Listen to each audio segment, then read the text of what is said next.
Saat itu, Sarah berusaha membacakan ayat-ayat yang dihafal, tapi tidak satu pun lancar diucapkan. Terbesit dalam pikirannya untuk bangun dan menyalakan lampu.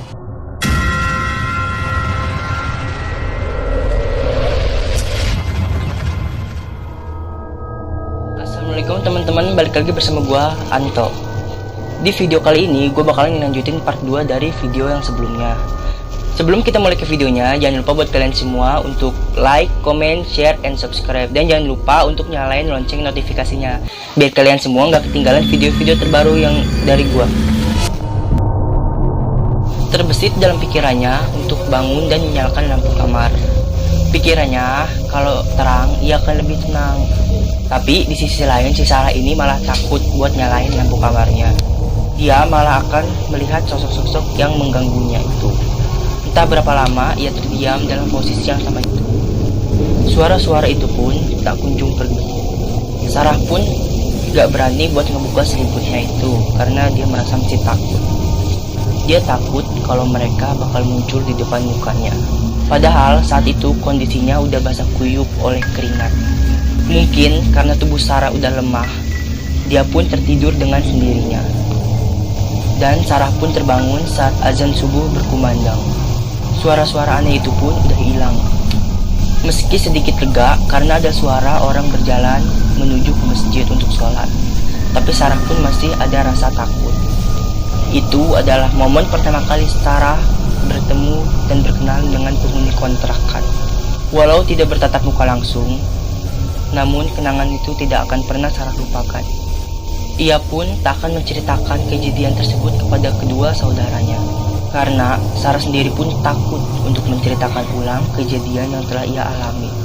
Dan mereka mengontrak selama 1 tahun, yang artinya otomatis si Sarah itu harus tinggal di situ selama kurang lebih 11 bulan lagi.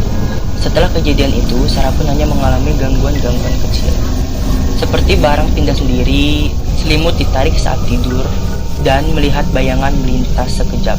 Singkat cerita, bulan Ramadan pun telah datang. Gangguan kecil itu pun telah perlahan menghilang, walaupun tidak 100% hilang semua. Lebih lanjut, Gerald adalah tetangga Sarah yang bertempat tinggal di ujung gang. Dia adalah anak band yang gaul dan cocok berteman dengan Sarah, karena kepribadiannya yang asik. Sejak pertemuan pertama, mereka pun menjadi akrab. Hingga akhirnya pada suatu malam, mereka pun memutuskan untuk sahur bersama di suatu kafe di Lembang. Gerald jemput jam 9 ya Nong, ucap Gerald sebelum menutup telepon. Oh iya, sekedar kalian tahu, Nong adalah panggilan dari Gerald untuk si Sarah.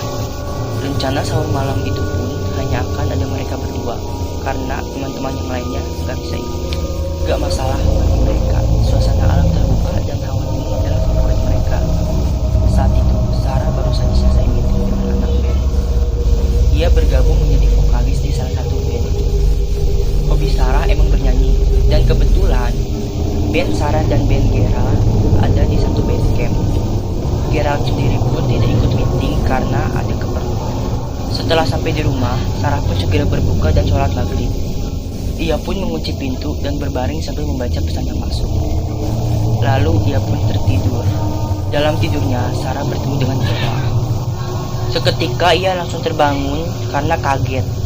Dan dalam keadaan masih ngantuk, mata Sarah pun tertuju pada ujung pojok kasur di dekat kakinya. Di situ, Sarah melihat ada sosok laki-laki memakai topi seperti Gerald.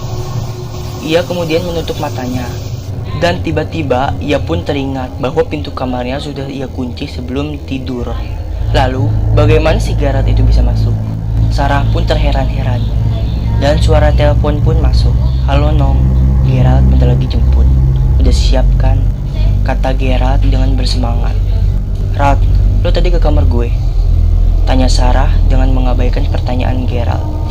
Gak tuh, Gerald baru pulang dan langsung nelpon kamu. Sarah pun seketika kaget.